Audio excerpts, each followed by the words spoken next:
This is the Silver Wolf Howl.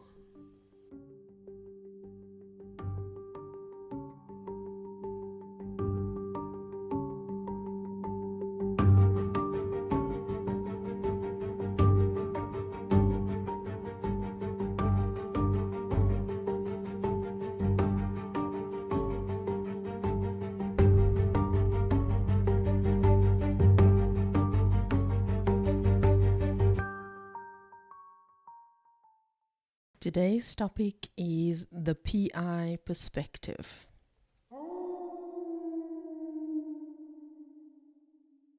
No, we're back after a while of being really busy running after naughty people.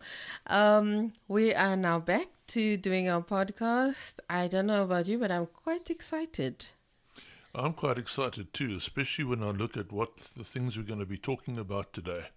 Man, some of these things and some of these people are irritating. Okay. All right. Today we're going to be talking about the PI perspective. And so it's just a lot of our experience, things that we know, etc., that we are going to be sharing with everyone today. The first question that I've got on the list is, what do most people get completely wrong about what a private investigator actually does in South Africa? Now, I think we're going to both have something to say about that one, but you go first. Okay, first of all, let me ask, just how much time do we actually have? That's why I'm saying we both can answer it, because at the moment I just had to deal with something like this. So yeah. I will just giggle in the background. But anyway, you go first. It is really difficult not to use strong language in answering this question. PG, no, PG. Okay. What do most people get completely wrong about what a private investigator actually does in South Africa? Everything, for the most part. First of all, they think they can do it. And that is just the most frustrating thing, because people tend to go out there and they will go on like a maverick, put themselves in danger because they don't have the techniques and the training that we do. And then they call upon us and frankly expect us to clean up their mess. And we actually try to avoid those cases, don't we? Because we can actually put ourselves in danger as a result of that. Yes, and the other thing that frustrates me is that in instances where people go and, do their own private investigation, they often cause more problems. So maybe that was a hot lead. They went to go and just throw like 20 liters of water on it. And then they say to us, oh, come and fix it. Now we have to go and resurrect that lead again. And oftentimes we have to go and, talk to the people nicely again, or whatever the case may be, in order to get their cooperation again. And so that is my frustration at the moment, is that idea of, oh, no, I can just do whatever I want to do. But there's a way to do it. And that's what people are not understanding. And like I was saying to you earlier, most people think that, because, I was able to catch my boyfriend cheating. I did a bit of sleuth work and I caught him out and whatever. Now I'm a qualified private investigator. That was just one incident, Across the board, there's a lot of skills that you have to learn doing different types of investigations, the different situations and the different scenarios, and those kinds of things can't be just, accumulated because you did one little bit of home sleuthing. I mean, it takes a lot of time, different types of investigations, etc., to be able to create that toolbox of skills to know exactly what you need to do in different situations. And I think that's what people misunderstand, is that it's not just, because I've watched a lot of CSI or reality unsolved mystery stuff, that I know a lot about how to investigate different things. And I did a little bit of, investigating once finding somebody or whatever. Then now I find myself an investigator. So when a situation comes up, I'm going to do the things first. And then I don't have success. And now it's like, okay, Silver Wolf, can you come and rescue us? It makes things very difficult. And yeah, it's quite frustrating actually. Because I think the thing is, and I don't know if you'll agree with me on this or not, is I think people don't see private investigation as a proper profession. It's almost like a hobby thing, maybe. I don't know if that's the right interpretation of it. But if you get what I'm trying to say, where they're like, it's something that anybody can do. It's South African children have got this very well-known saying. They say that's play. Yeah. So it's not seen like something like a, serious, like a doctor or a lawyer or something like that. It's just anybody can do that. So what's the big deal, Yeah, and trust me, anybody can't. Yeah, I think that for me would be the biggest point that I would like to get across to people, is that every profession is a profession for a good reason.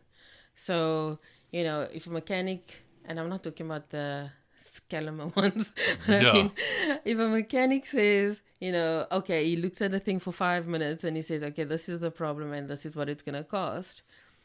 Trust that man has actually worked on a lot of cars for a long period of time. And so he knows that when it makes that noise, it must be this. And then we're going to have to do this and that and that. And it's going to cost us amount of money because we need these parts and that time and that thing, etc.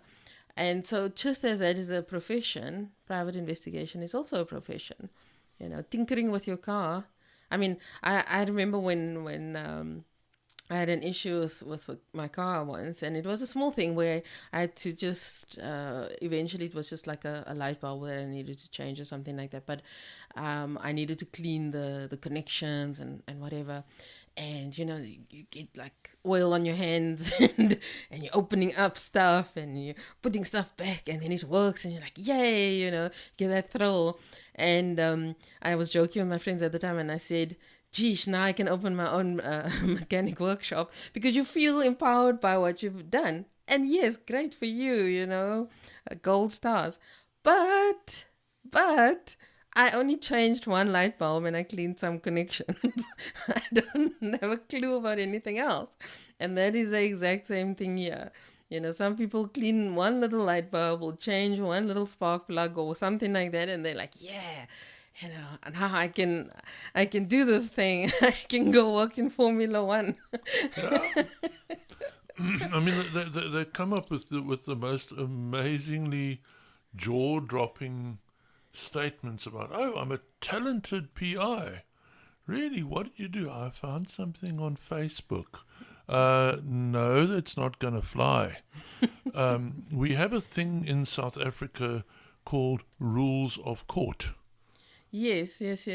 That's actually a good point, because it's not just about skills as well. It's about knowing what you can and can't do within the law, knowing about law, etc. Yes, you have a good point there. Yeah, because the thing is, evidence is not evidence until it fulfills all the things laid down in the rules of court about evidence. Yeah, and it needs to be useful. It needs to be useful. It needs to be obtained legally. It needs to be from a trusted source. It needs to be backed up by other evidence. So I've had many people come to me and say, you see, I'm a good detective. I'm a sleuth. I found this on this database. I'm like, okay, who wrote the database? Was it the person that you're after? No, it was someone else. Okay, got news for you, dude. It's hearsay. It's inadmissible. But it's evidence. No, it's not. Yeah. We've had that argument so many times with clients. Yeah. So I would say the answer to what do most people get completely wrong about what private investigation or private investigators do in South Africa is everything. let's sum it up. Let's sum it up and say everything. Yeah. What you think you know about that? That's very cute, and not to sound funny, but it's like it's very cute. But actually find out the real nitty-gritties of it, and that's why I love our podcast, because a lot of people that are listening to it are now starting to understand it more. And especially in South Africa, where this industry is a lot smaller than in other countries, and it's not as recognizable. I mean, I'm sure you've also got this where people ask you what you do for a living, and I say, oh, I'm a private investigator, or I've got a private investigation business. And they go, oh, I didn't know we had any in South Africa. They thought that it was just something that exists in America or on TV for entertainment. So us actually doing this and speaking and hopefully giving people a better understanding of what this world is about, hopefully it can change perspective, and we can be seen differently and the way we should be. I agree. I mean, you talked about people not knowing that there are PIs in the country. There's actually an industry with 560 registered practices, private investigation firms in the country. So there is, quite frankly, no excuse for doing investigations without a licensed investigator. There's more than enough of us. Yeah, definitely. Okay, enough ranting now on that point. Let's go on to the next thing. Okay, so how different is the real work of a PI from what movies and TV shows portray? We have kind of spoken about this before on another episode, but I think we can just touch on it again, because we're older and wiser now since our last episode. Probably have a little more to add to it. The older and wiser means that we have actually clearly seen that the answer to that question is that there is an even wider difference than what we said in the first episode. The difference is so vast that there is almost no comparison. First of all, 99% of the private investigators we see on TV are American. Yeah. And their laws are so vastly different to ours. I'll give you an example. In America, it's a very big thing to have private investigators that are looking at cheating spouses. In South Africa, adultery is not proving adultery is not necessary for a divorce. So, and people, frankly, in South Africa don't have money to throw around on emotional reasons for an investigation. So, our investigations here are far more practical. They're either commercial or involved in a litigation or a debt collection or something like that. Or the criminal aspect. Yeah, or the criminal aspect. And frankly, the emotional side doesn't really play much of a part here. Yeah. The second thing is our rules of evidence that we spoke of earlier are very different. We are under the Roman Dutch law system with something very akin to the British court system. And as such, our laws are set up completely differently. Therefore, collection of evidence is completely different. There's frankly no comparison, really. That's basically my comment on that one. It is so different that my head spins when I look at these shows and I think, geez, where do they get this stuff from? Yeah, it's actually quite funny because one thing I don't like is people recommending either true crime shows, where investigations and stuff are involved or whatever, to me.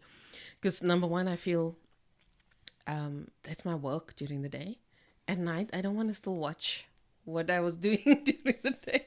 But my point is when you watch those kinds of things, especially when it's for entertainment purposes and it's not the reality TV stuff, it's so compressed into that 30 or 40-minute episode. So, they would like be saying, okay, track all the cameras or something like that, or ping his phone or whatever.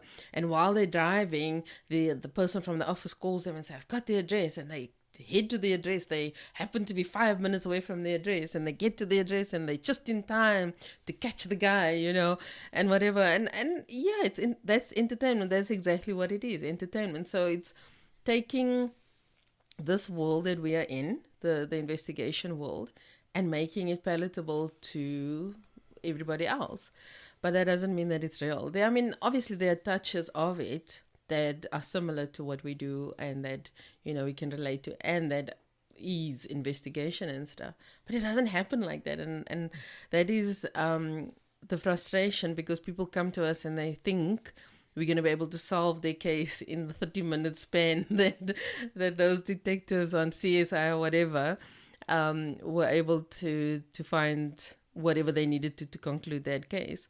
So I think that is the biggest difference that I think from movies and TV and real life, is the time frame, and that people need to be patient about how long an investigation actually takes.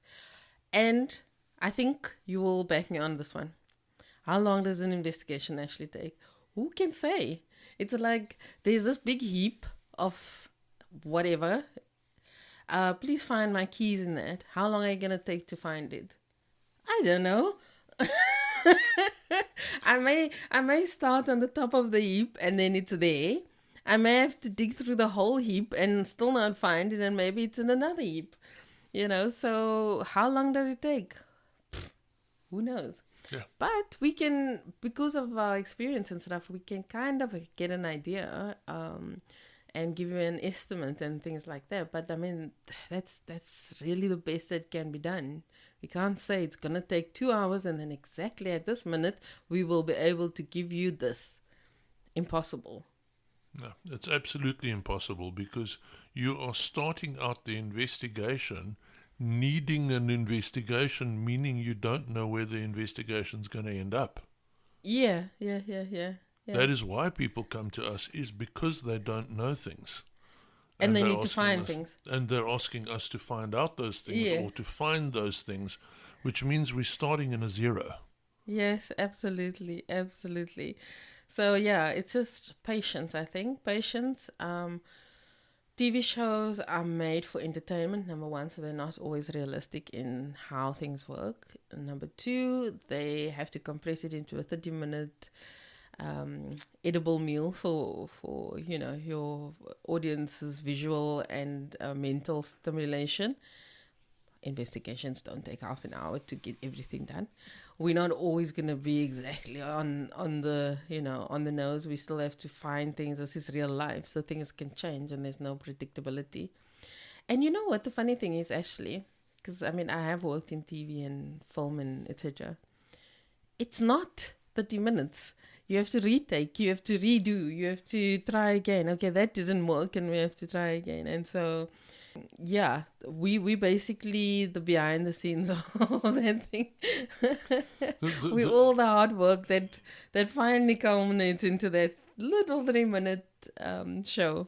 The level of patience that you have to have in this job for that kind of thing has to be pretty much endless. Yeah. You can't be in a rush. You can't just be impatient. I want the result now. Well, dude, sorry, then that's not going to work for you. Yeah. So I think that's my thing. Yeah. How different is the real work versus TV stuff? Patience, and it doesn't always go that way, and it doesn't always go the way you hope it to go. Sometimes we have unfinished stories that we have to just end for whatever reason. So yeah, so that's the biggest difference. Okay, so our next one. I'm going to ask this one, if I may. Okay. What is the true legal and ethical role of a private investigator? Oh my word, I love this question. Golly. Okay. People, it is all about this question. Our whole profession hinges on whether you have the knowledge and are practicing the legal aspects of the profession. You have to be CIRA registered. You have to comply with the laws and the rules of CIRA. That's the Private Security Industry Regulatory Authority. You have to be totally ethical if you want to have a good reputation. And by totally ethical, I mean absolute truth all the time, even if your client doesn't like it. Yeah, that's the hardest bit. That is the hardest bit because you tend to, I think maybe it's human nature, and also now because you're in business or whatever, you want to please your client, but sometimes you have to please them by giving them the truth. That's quite right. And there are so many laws that we have to be cognizant of.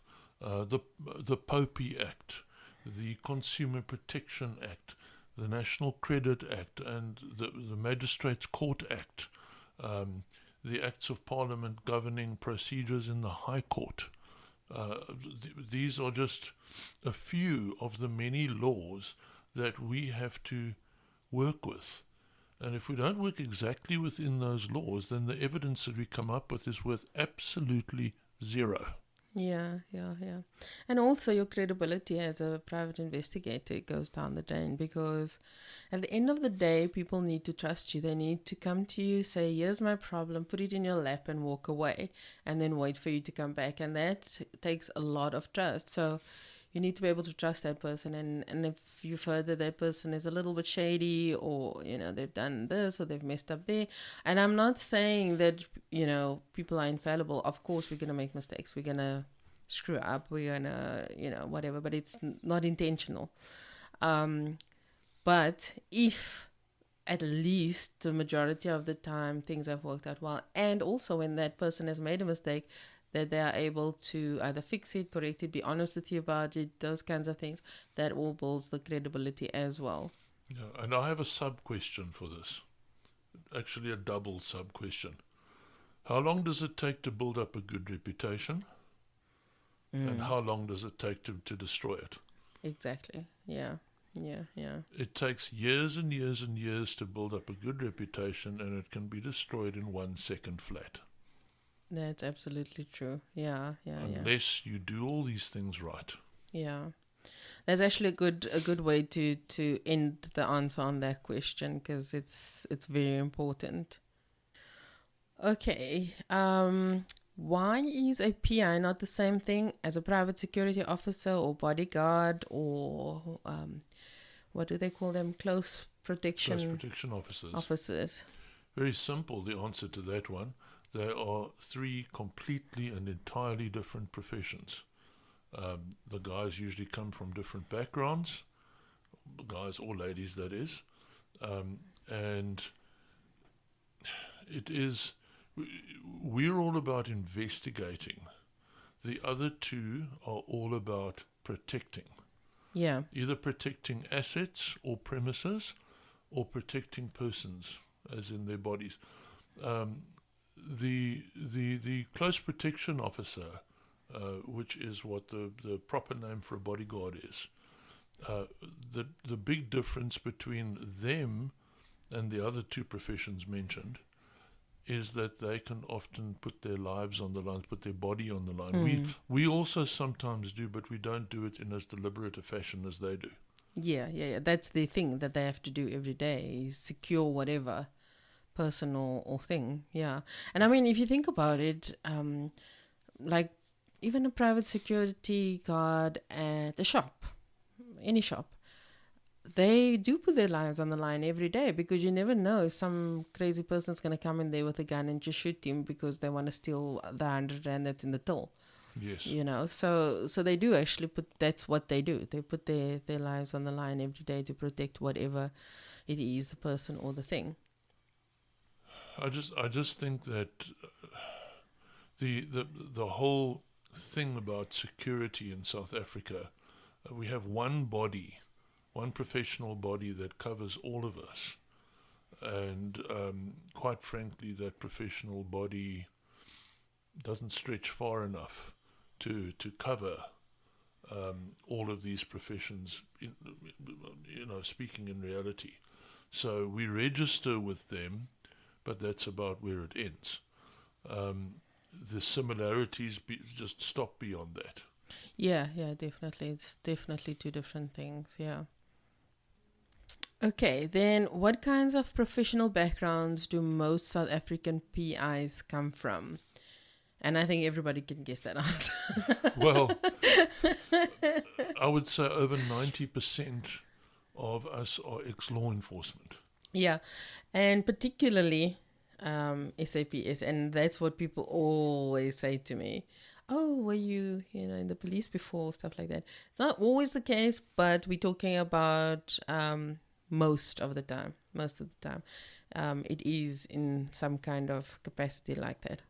Yeah, but I must say that the diverse backgrounds that we see with some PIs, our backgrounds, the two of us sitting here right now, our backgrounds are different. I'm a former deputy sheriff, and you are a business owner. You were a former business owner and worked in television and that sort of thing. And you're an artist as well. So, but all of these things add talents that come into play in private investigation, which is an interesting subject on its own. When we end up dealing with other private investigators, it often feels just exactly like it feels when we are dealing with SAPS detectives, because they have the same way of thinking, having come from that background. Yeah. So then the next question kind of piggybacks on that is, why do former police, military, legal professionals, etc., transition into private investigation? I think I would say that is a number of reasons. I mean, it depends on, because there are police who are happy being police and they don't want to do private investigation, so they stay there and either get promoted and grow within that, or they feel like they want to branch out on their own for whatever reason. So I don't think that is actually, there's a blanket answer to that question. Well, the biggest, and I've heard many answers to that question, especially coming from other PIs and coming from, for example, police detectives. Many police detectives said to me, "Oh, I'd love to get into your profession. You probably make more money." And also they say, "You guys have," and this is true, we have access to far better systems and far better tools than the police get in South Africa. And we've ended up helping the police on many cases because we were able to use the tools that we have that they don't have access to. A typical example is many police stations don't even have Wi-Fi in South Africa. They don't have the necessary computers, laptops, things like that, and they get hampered, and they feel hampered, especially the better detectives among them. There's some really good guys there, and they feel hampered by this lack of equipment. And that is one of the reasons that they express. They say, "Oh, I'd love to come and work for you because you guys have got all this stuff, and I'd feel more freedom in investigating." Yeah. So it depends, I suppose, on what the situation is, that they would then change careers and go into private investigation. So, Angela, here's the big one for you. In what ways do women often excel as private investigators? Oh, that that's an interesting question. I don't know. I think maybe, let me answer it this way. So I saw a talk, well, I've seen a few different talks on the differences between male and female brains, and they're just talking about scientifically. So I can only obviously speak from that and my experience as a woman. So all males, please do not take any offense to what I'm, what I'm about to say. I'm putting a disclaimer out there. But in those scientific talks and stuff that I've heard, they said that male brains work in more of a box fashion, like structured. So there's a box for home, there's a box for work, there's a box for this and that and that. And okay, one of them kind of made a joke about it where he said, and the boxes are not allowed to touch. So you must make sure that there's a space between the boxes. I don't know if that's true. You're going to have to answer that. Okay. But then in contrast, they said that a woman's brain doesn't have those divisions between them. So, this influences that influences that, and that's connected to this and whatever. And this is just biological stuff that we cannot change and help, either male or female. So I think that I would say that we excel because we are able to connect different things, maybe more easily. I don't think that you guys can't do it, maybe, but I think maybe more easily, and it's more obvious and it's quicker for us to be able to connect this to that, to that, to that. So I think that is maybe the edge that women private investigators have over our counterparts.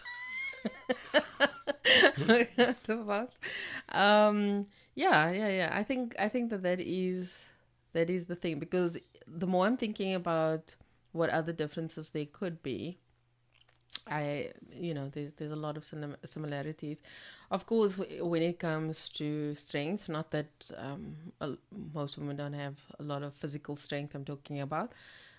Males obviously do excel more in that, in terms of, if you have to get a bit physical in a situation or something like that. But I think in the thinking, looking at ideas or seeing the bigger picture or trying to find a solution to a problem, that's maybe the advantage that women have over men, if I can call it an advantage. I'm so nervous answering these questions about male versus women because, I don't want to hurt anybody's feelings now, but these are truths. We and the glorious thing about it is that we're different, and it's wonderful, and we can complement each other. Because imagine we were all the same, that would be so sad and boring. I personally don't think that there is an industry where the thing of different but equal is more powerful. Yeah. That's a good point. Because. I've gone out and worked with you on cases, for example, and you see things that I don't see. You take a more panoramic view of things than what I do. The simple truth is that we are different. Yeah. But there is no difference in the power level or the effect level. Yeah, and the eventual outcome. Yeah. So it's actually complementary. Yeah. And I mean, it actually plays right into the next question. In what ways do women often excel as private investigators? That's where women excel. That's where you excel, is in seeing things differently. Yeah. And also like you talked about connecting, right? So you connect things to other things. You connect one piece of evidence, for example, to another in a different way to what I do. Yeah. That is true. That is true. Yeah. And sometimes us males don't see the connection when a lady does. And it's as simple as that. We need to learn to work together as two genders in this industry for a couple of very, very specific reasons. One of which is that, frankly, we're missing half the perspective if we only stick with males. Yeah. And the other way around as well, because I think we can balance each other out if you work together well, which really is just in general, people in general, in anything, in any capacity, whatever, work with the other person that's different to you, because that's going to help balance the situation and get the best outcome. Because different backgrounds also, we can include that in this as well, growing up in different areas, growing up as a different race, growing up as a different religion, different country or whatever gives you a different perspective. And it also helps you to see things in a different way that somebody else just is not able to, because they haven't not had that experience that you have had. So I think in general, embrace differences, accept your differences, and that is what's going to make everything work. The question about how has the role of women in the PI industry changed over the years, I think that maybe more women are getting involved. I'm hoping. I don't have any hard and fast statistics. There are kind of, some statistics that have not been concreted with proper evidence that I've read, but I'm hoping that more women are getting into it. I know that males just seem to enjoy it more, and that's why they get into it more. I don't know, maybe females feel like they want to do something else. I don't know. But I'm hoping that it is going to expand and grow into the future. But for now, it's very interesting when people ask me what I do, and I say I'm in private investigation and stuff, that they feel like, oh, it's a girl in private investigation. Okay, that's interesting. So hopefully that will become normal before too long, that that is something that girls actually do. But I think the way the world is changing, it is going to become normal. I think it's just in South Africa, because PIs in general are not, as we spoke about earlier, that well known. And then within that sector, there's a subsector of, oh, now you're female, and in this very almost obscure industry. So, let's hope that we will see more female PIs, but female PI business owners. That's also interesting. That must have been very difficult for you, though, being a woman and being basically a chief PI, a CEO of a PI company. You must have had some difficult moments. Yeah. No, definitely, and it continues to be that way, because even, well, like, for example, when you and I have gone out, or when I've gone out with another male investigator for whatever reason on a case, or just going to see clients, or whatever, but particularly in instances where the client is looking for some solution, so they have that level of almost desperation in their being for an answer, they would tend to look at the male standing next to me rather than look at me for an answer or for help or whatever it is that they need. So there is still that thing that, if I need something, I must go there. But I think then the flip side is also true, because there are, like, for example, in an industry like nursing, people tend to look at a female more for help in nursing as opposed to male nurses, and it's the same thing, So I think it's just a mindset, and for me, I don't really. Yeah, it's a bother sometimes, but that's mainly because I'm trying to get something done, and then this is hindering the process. But I don't take it personally at all. It's human nature, and it's quite interesting for me to see that psychology in people still. Yeah, you just work with it, and actually sometimes it's fun for people to underestimate you, because then you can surprise them with very little effort. So there's no real challenge. Yeah, no, it is part of life. It's part of my day. It's part of my work, and that's just how I see it, and just carry on. Like I say, I only get frustrated when it interferes with me getting something done. But other than that, no, it's just one of those things that you just brush off, Okay, so the next question that we've got here are, what are the main niches within private investigation today? I think we're going to go to the obvious one that I always get asked about, and it's funny. You can maybe agree with me on this, but the conversation usually goes like this, in a social gathering. Oh, hi, that's interesting. Nice to meet you. What do you do? What do you do for work? oh, I'm a private investigator, or I have a private investigation business. Wow, that's interesting. So you basically like running after cheating husbands and doing those things.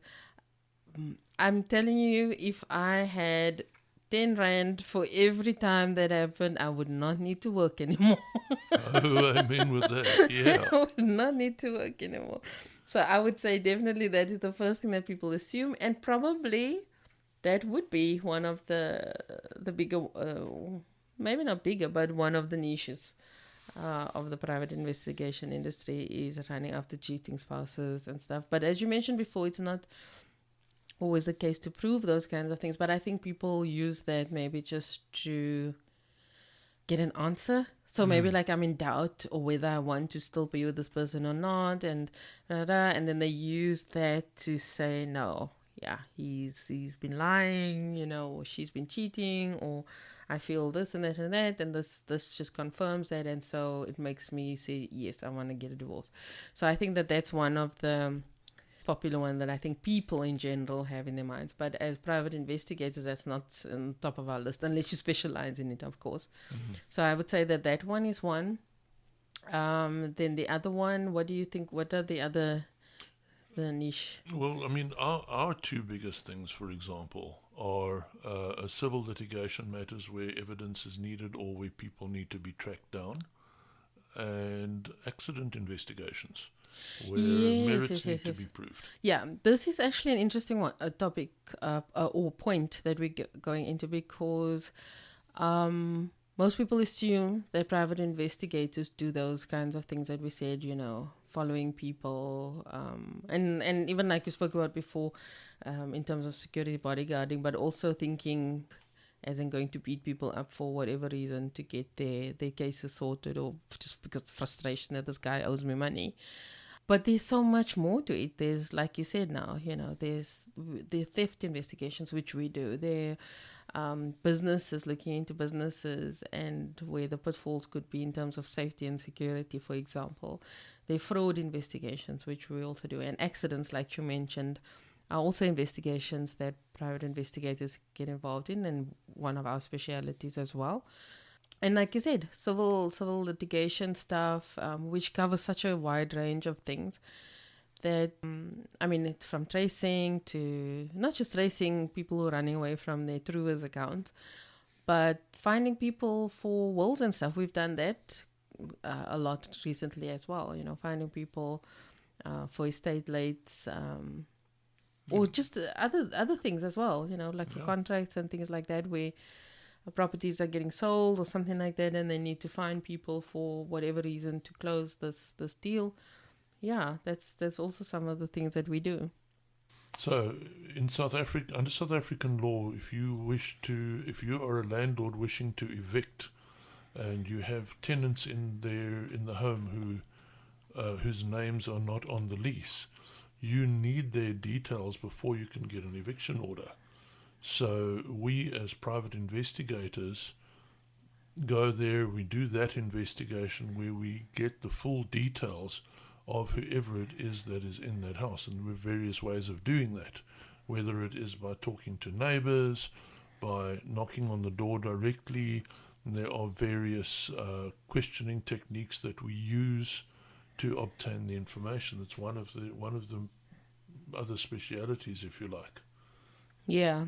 So I think that most things could use a private investigator in most situations. It just depends on which private investigation firm you choose and what their maybe speciality is, etc. So I think in closing now, my 2 cents worth would be, if you have any legal situation or any difficulty or whatever, contact us, and then we can always let you know, that no, this, you don't actually need a private investigator for this. You can do this, or you can just talk to a lawyer or whatever the situation is.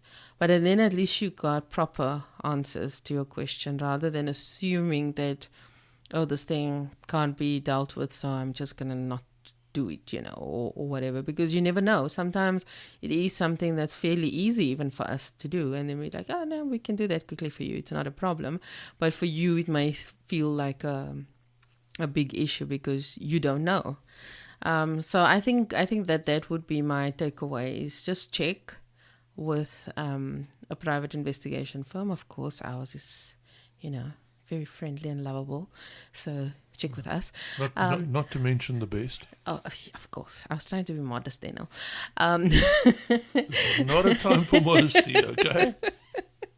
So just check with us, and then we could advise you. I think it was a few months ago that somebody contacted me, and they were asking for a spouse thing, where we needed to verify that this husband or boyfriend of her family member was doing some shady things or getting involved in some things, and they needed to do that. I think also maybe to make a decision about divorce and stuff like that.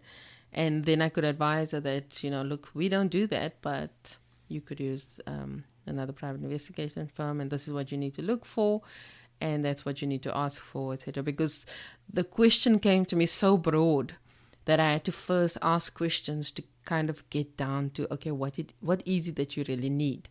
Because in that person's mind, it's just this huge thing, and then break it down nicely. Oh, okay, so that's exactly what you need. Okay, this is where you need to go, and that's the help that you need to get, and this is what you need to ask.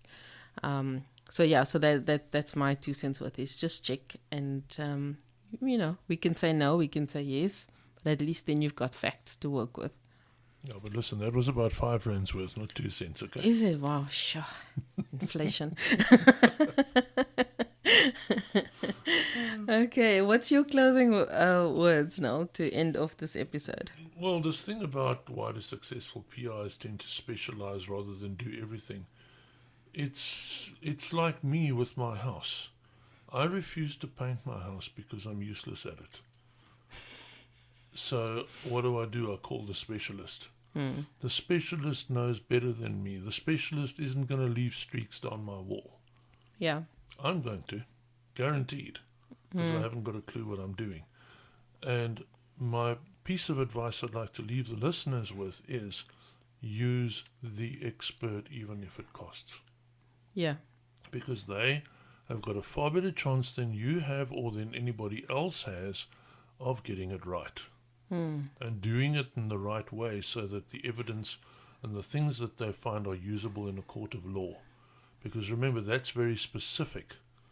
The limitations around what you find, how you find it, in terms of the law, in terms of court rules which are separate to the law, and in terms of procedure. Yeah. All of these things have to fit. And you need an expert for that. Absolutely. Yeah. Okay, well, that was a good one. And you know what? I actually feel like I've been in therapy. I feel a release.